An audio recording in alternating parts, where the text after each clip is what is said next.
What's up, everyone, and welcome to the Real Ones Canes podcast. He is Brandon O'Doy. Follow him on X at Brandon_O'Doy. I'm Brian Beast London. Follow me at Miami Radio Beast. And if you would, please subscribe to the podcast wherever you're getting the podcast. Subscribe to the YouTube wherever you're watching the YouTube. Please do that. We would greatly appreciate it. Brandon, we had some pre-podcast conversations, but before we get to that, just any reflections back on the game against the arch rival, Florida State at Hard Rock Stadium, a packed Hard Rock Stadium. It was just a great environment. It was great to see Miami come out and win a game that they were supposed to win against a rival and have no kind of like funny business. All I can think about is the tale of 2 years. These two programs basically swapped sides. Florida State was undefeated, although Miami went up there and played them pretty tough, if I'm not mistaken. And went up there, played them pretty tough. And had an opportunity even with like bad quarterback play, or not even that, like a backup quarterback, subbing in and sort of it became bad when Emory Williams went out. And I am way off the Tyler Van Dyke bandwagon. I don't need to say anything negative about him. I've said more than enough, but I think that game, like against Florida State, and you know what's so funny? For all the talk about how good Miami isn't, they're winning very similarly to how Florida State won last year. Like they just did whatever they needed to do to win. Now, this game wasn't really that close. It wasn't comfortable, but it wasn't close either. You know what I mean? It was a situation where the game was never really in doubt. You'd like to see them run the ball a little bit more, especially how easy they went down the field on the first drive.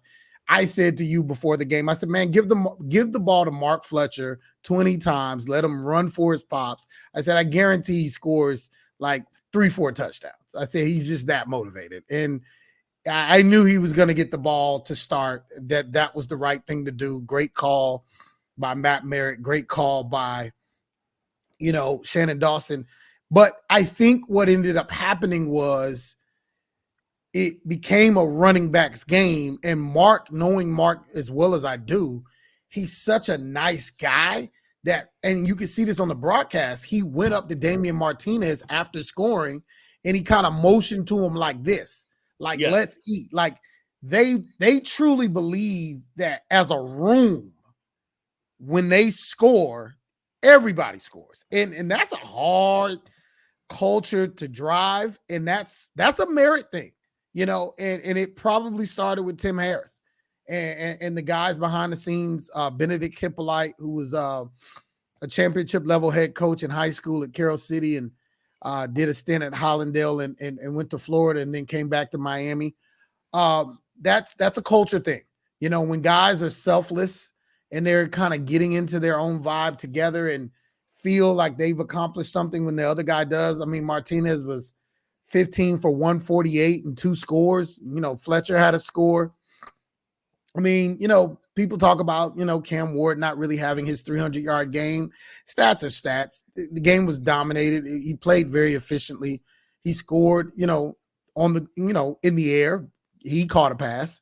I think that was a Heisman, noteworthy moment. But all in all, Beast, I didn't have much to say negative about it. I mean, it was a win against a rival, and the faces of the Florida State kids, because I know a ton of them. Like, yeah. I mean, I've known these guys since they were kids, and they barely wanted to talk.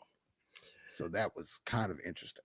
Yeah, I mean, I don't want to reveal the conversations that we have after the game out in that concourse when you're doing your thing, I'm doing my thing, what have you. But, your communication to me was, hey, man, this team, they look like they're not having fun right now, and they're not. So, listen, I think college football is better when Miami and Florida State are both good at the same time. So, they got to figure their stuff out. There's a couple of notes I want to bring up from that game. A couple of interesting things. One, somehow video got out there of Cam Ward giving a halftime little pep talk, which was pretty cool. He's did you just say somehow? Yes, somehow. Come on, man.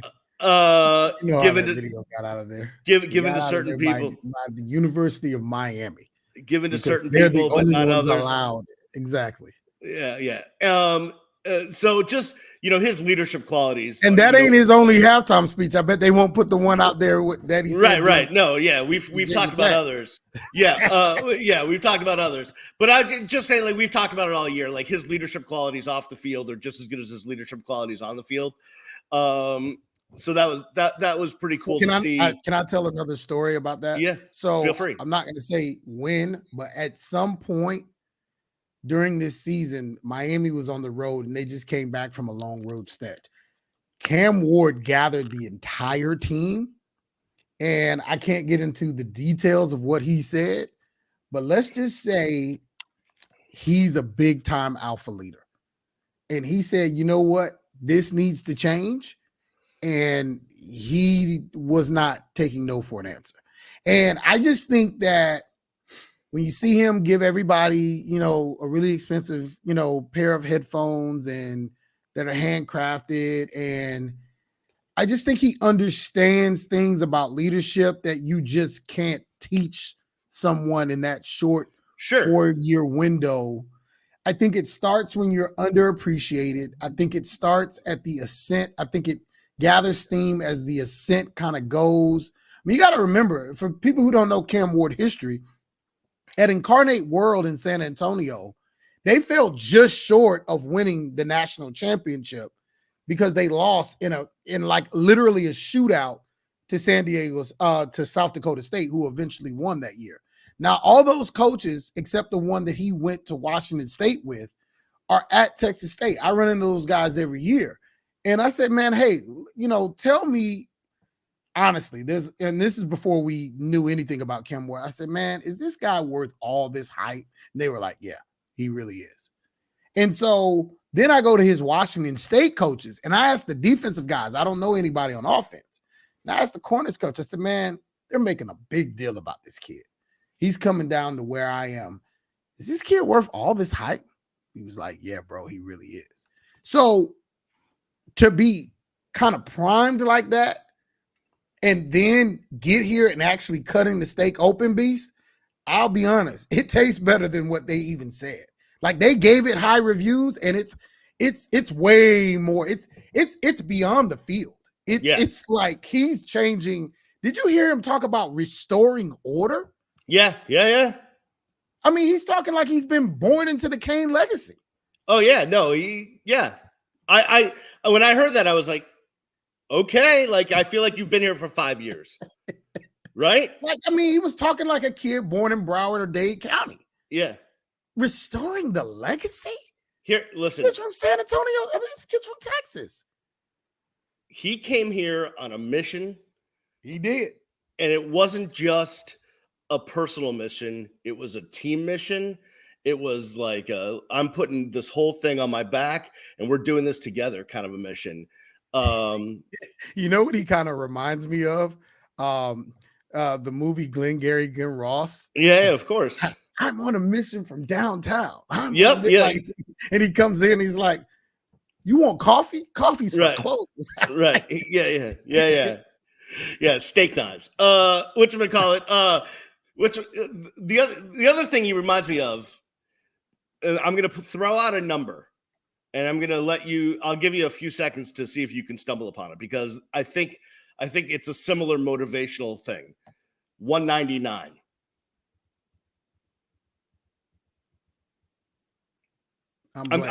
Okay. Tom Brady was picked number 199 in the NFL draft, and he's got a chip on his shoulder for sure. And he won't be. He might be number 1, right? But or number 9. But where the similarity is Tom Brady never forgot that he was picked 199, and it motivated him to work literally every moment of every day of every year of his career. Cam Ward, and he said it again today when we talked to him, 0 stars. It's completely imprinted in his brain that he had 0 stars.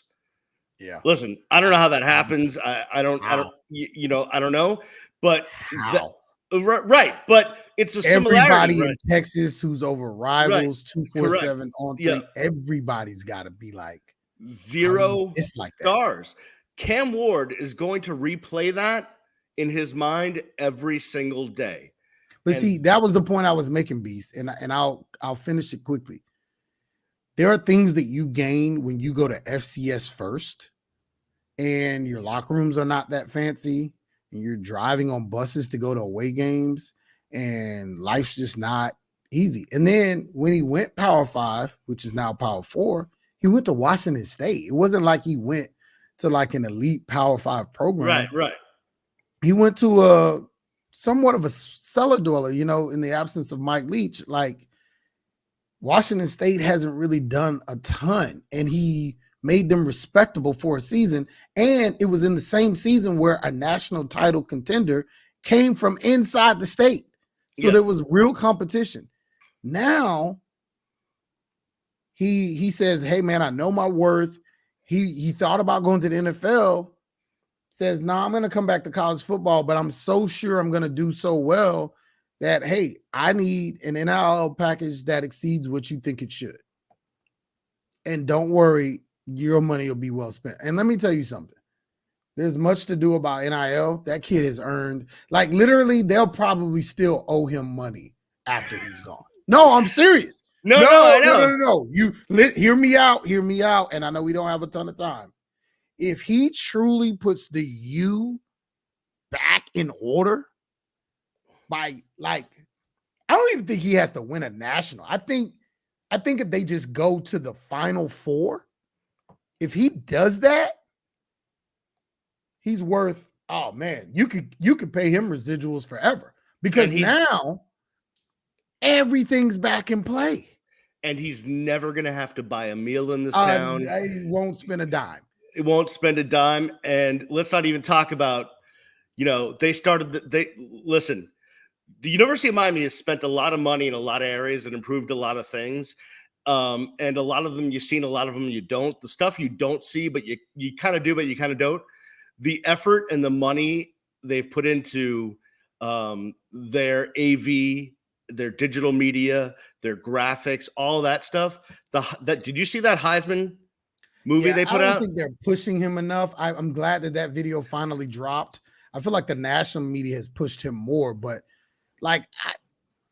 the only person I can accept winning the Heisman over Cam Ward is Travis. It's Travis Hunter. He plays both ways. This Genty talk is crazy to me. Yeah, no. Listen, I've watched Genty a couple times. He's good, but what he's rushing against it's just not like you're. But I'm not even going to hold that against him. I mean, my thing is, bro, you play in the Mountain West. Yeah, I mean, I guess. Listen, he deserves to go to New York, right? Like, he deserves to have. Oh yeah, go ahead and have your seat in the finals. Right. I don't have a problem with him having a seat on the front row. But what's gonna? I mean, you're talking about hoisting a trophy over a dude that has literally come in and changed the face of a program. Like, Boise State's been good before, but like, they've had backs. They've had dynamic backs. He's not the first dynamic back they've had. No. We've never had a quarterback in this city, in that university, to do what Cam Ward's doing. It's never happened. So we'll get into this next week, because I actually spoke with Gino Torretta this morning, who knows a little bit about. I don't want to tease next week. Yeah, no, I'm just saying that, like, he knows a little bit about winning it all at Miami, but also the Heisman thing, because he won one. So we'll talk to him next week about this whole thing and what he thinks. One more thing I want to bring up from the Florida State game, because I think it's hilarious. And I don't know if did you catch any of Lance Guidry's presser this week? No, I did not to watch. Yeah, okay. So word has leaked back to the University of Miami from people they know on the FSU staff. Because everyone's recruiting against everyone. People know each other. Right. People have coached with each other. So the one play that everyone remembers in that game on defense, where the quarterback, we don't know what's happening. He's sneaking for a first down, and all of a sudden he runs for 50 yards. That play, that was literally Florida State lining up to draw Miami off and get the penalty to get the first down. The center accidentally snapped the ball. The offensive guard for Florida State is like, oh no, drags the quarterback forward to try to pick up the first down. That whole scuttlebutt in motion, because no one knew what they were doing, allowed the quarterback to just like get through and rush. That's how that play happened. And welcome to football. Yeah, that was an explosive play. And sometimes it's better to be lucky than good, and it just wasn't enough. They don't have the Jimmies and Jones. I really like that young man, the 14 kid. He's gonna that be a quarterback's going dude. to be good. Yeah, I think so. He's gonna be a dude. He's gonna be a major problem soon. But they just didn't have enough. Real quick, and then we'll take a break and we'll talk about moving forward and Duke. I just want to get your thoughts. Florida State, because you know so many of those kids, you know that program, you've been up there. Can they turn around? Can they what do they look like? What's it going to take for them? Yeah, they'll be fine. I mean, they're going to be a few people are going to be let go in the coaching staff and probably the recruiting department. This is a product of and I talked to, staffers I won't name at Florida State. The Florida State took kids, not in the portal, but high school kids that should be starters now, right? That were overinflated in value. And that's one of the biggest reasons they're not. I don't think they would still be like a championship program, but that's why they're not like at least a 500 program, because they took some guys that they had a lot of stars next to their name, but if under any reasonable investigation, they were just overvalued. And when you do that more than once, and then you have some misses in the portal as well, it threatens your depth. And then, they were a senior-led team. They graduated a lot of people last year. Yeah. So it's just a situation where I think they'll get it together. Norville's a heck of a coach. Like, don't sleep on him. I just think some personnel decisions were mismanaged. But it's you don't like me saying it, but it's the Jimmies and Joes, man. These are the same coaches that went 13-0. Jordan Travis is not walking out there. That's a big deal. That dude had a lot of experience. Those receivers, Keon Coleman was taken in the second round. That's, they don't have a receiver that scares you, not one guy. And they've got 2, 3, or 4, 5-star guys who are from this area who are not playing. It reminds me a lot of Miami around 2005 or so, where Miami had been winning, same coaching staff. All of a sudden, there's a bunch of 4- and 5-star guys on the team, and they're definitely not, their talent was not 4- or 5-star talent when they got to college. The thing about that is, that's when you're assigning value to guys that the world sees. Like, if Cam Ward can be a no-star, correct, that tells me that the guys who do the evaluations at the 247 Rivals, and a lot of them are my friends, but I say this respectfully, they don't always know what they're talking about. I go to games for guys that they have rated high, and I'm like, where do you see 5-star talent here? Where do you see 4-star talent here? And see, here's the thing, Beast.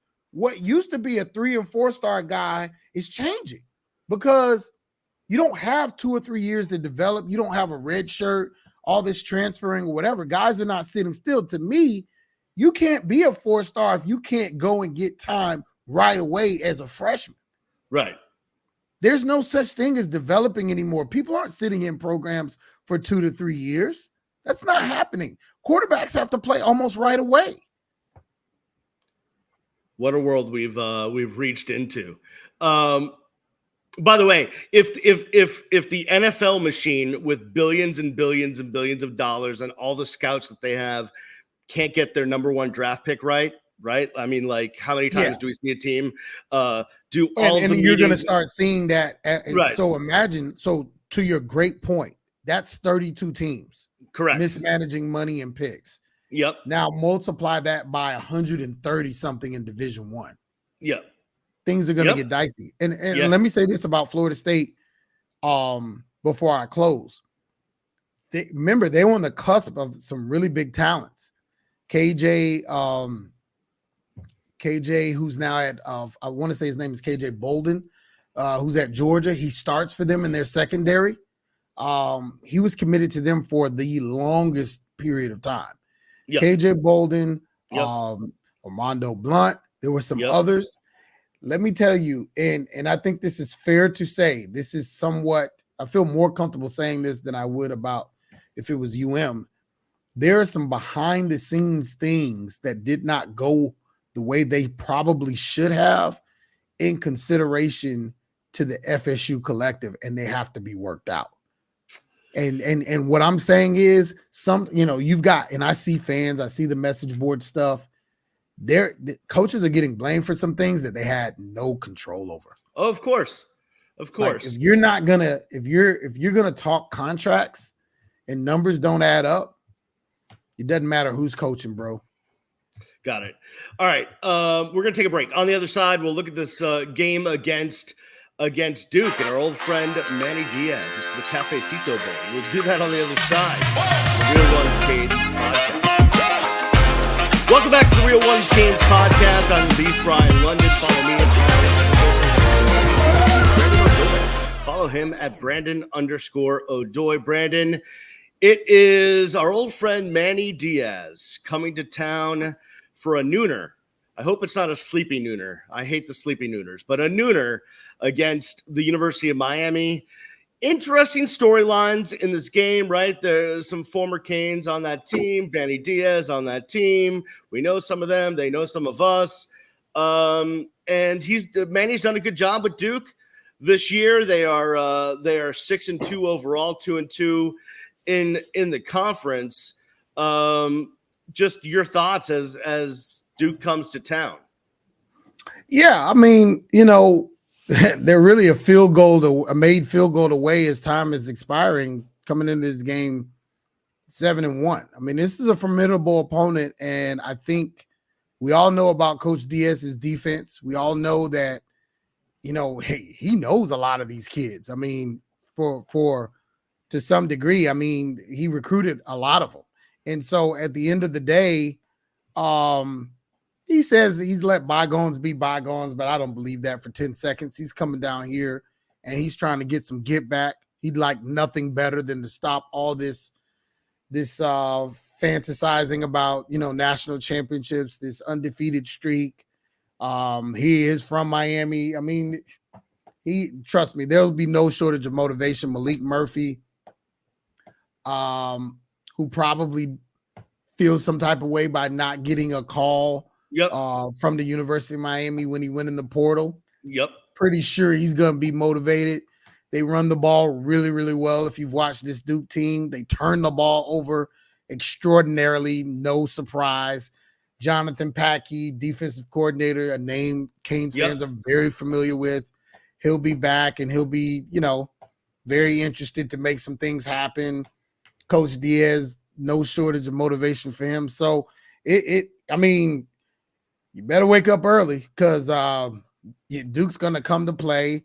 This ain't going to be a gimme. Canes fans probably need to show up in good numbers to give that, good home field advantage. But it should be, a game that has to be, hard fought. It will not be a gimme. It will not.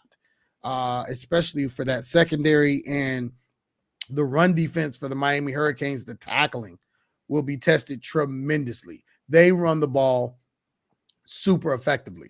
Now, Malik Murphy is not having the greatest season in the air, but he's also not having the worst season. They just don't rely upon him. He's kind of taking a game manager role, which is a little bit different from him. And that may have something to do with the level of receivers that he has, the talent. I mean, it is still Duke, so it's not like they can attract because of the academics, the same guys that most people can.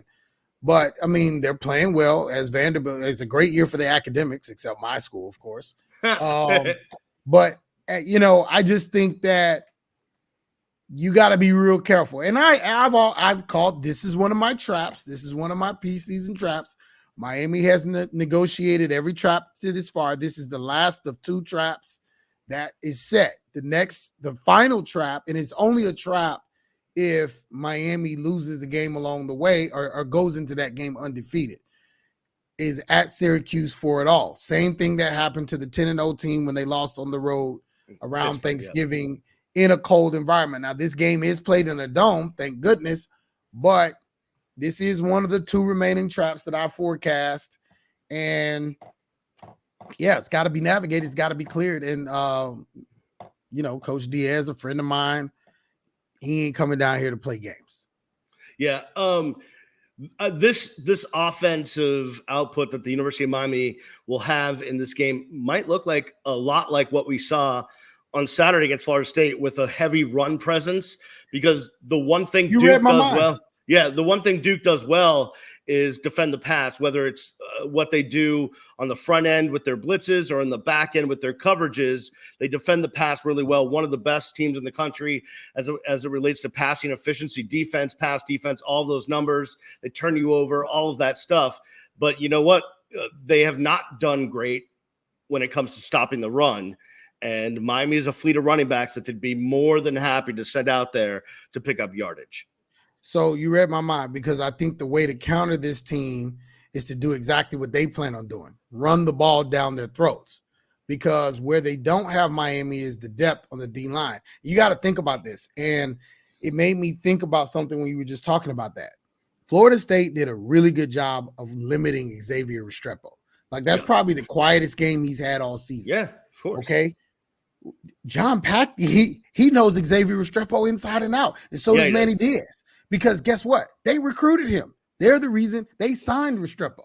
So you can already count on every hand that you have.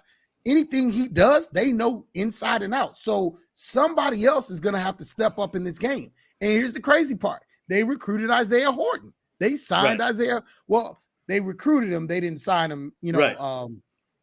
Manny Diaz was let go by the University of Miami by the time, and he was Mario's first class. But they know these guys. You know what I mean? So it's going to be incumbent upon the University of Miami.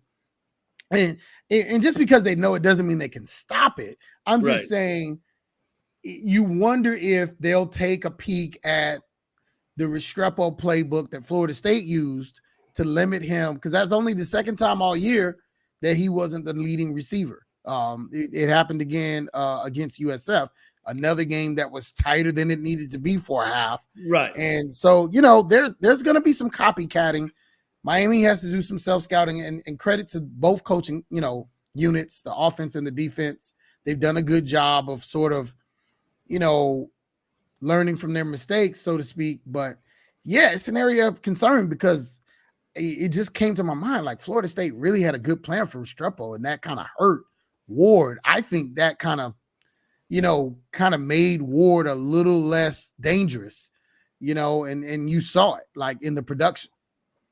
Yeah, I mean, I think Miami would. Listen, how it's supposed to be on paper and how it actually turns out, in my mind, like, it never goes the way I think it's going to go. But in my mind, I see Miami coming out with Fletcher and Martinez just hammering it down their throat, and then maybe that starts opening some stuff up for the passing game. Who knows how it's going to actually turn out, though. I do like right now the spread's 21.5. To me, that's a lot of points. It's a lot of points. But it's not a rivalry game, but there's a lot of stuff there's some involved. There's some juices flowing in this matchup. So we'll see how it goes. All right, one more area before we get out of here. Miami did get a recruit back in Malachi Toney. Tell me about this young man, and come on down. What do you got? Malachi Toney, he's been committed since his freshman year. He's reclassifying up, so this is year 3 for him that's coming to a close. He's having a great career at American Heritage Plantation, which is a University of Miami pipeline.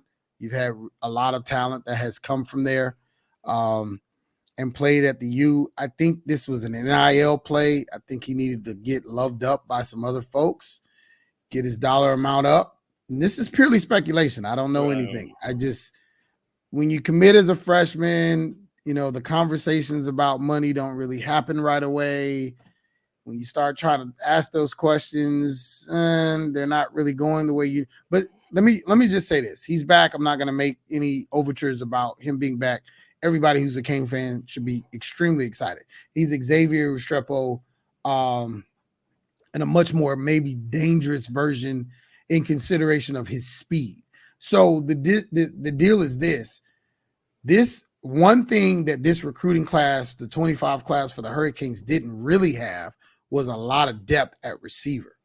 Because when he decommitted, there was really only one other guy who, even though he's in state, I wasn't that familiar with. So getting him back into the class helps a lot. And now you can go and try to close and try to grab, some of the guys you didn't hit on and add to the equation. But he's a superstar talent. His dad was a big-time NFL player, college player, one of the fastest guys alive that's ever run at a combine. And he's skilled. When I think about Tony, he's skilled and he's a gamer. He gives me Jacoby George vibes. He's one of those guys that's never going to be afraid.